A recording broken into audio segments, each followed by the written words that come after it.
મહારાણા પ્રતાપ છે ને, એ જ્યારે એનો ઝાંખો પડી ગયેલો ચહેરો લઈને આવતા હોય, મેવાડ તરફ પાછા ફરતા હોય અને બે હાથની અંદર તલવાર હોય ને ચહેરો ઝાંખો થઈ ગયો હોય ને, ત્યારે એમના અર્ધાંગના અજબદે પવારે એવું કહેતા હોય કે રાણા થાકી ગયા હોય ને તો આ બે હાથની તલવાર મને આપી દો, આ ચેતક ઘોડો મને આપી દો, તમારી ગેરહાજરી કે તમારા ઓપ્શનની અંદર હું હજી આ મેવાડની રક્ષા કરી શકું છું. પત્ની આવી હોય સાહેબ.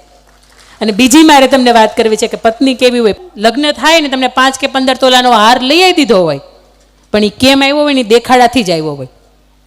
સમાજ શું કહે, મોટી વહુને આપ્યું એટલે નાની વહુને આપવું પડશે, પણ લેણું, બેંકના હપ્તા, બેંકની લોન એ કોઈને દેખાય નહીં. એવી રીતે આપ્યું હોય 5 વર્ષે ભેગા ન થાય એટલે એ પત્નીને સામેથી એમ થવું જોઈએ કે આલ્યો આ સાચું ઘરેણું, આ નથી સાચું ઘરેણું, તમે જીવો ને એ છે. આ 2, 5, 15 તોલાના હાર દુનિયાને જોઈને હારે લાગશે, મારું ગળું છે ને એ થોડુંક ભારે લાગશે, પણ આ તમારા માથાનો ભાર, તમારા હૃદય ઉપરનો ભાર છે ને એ આને હું આપી દઉં ને એમાં મજા છે.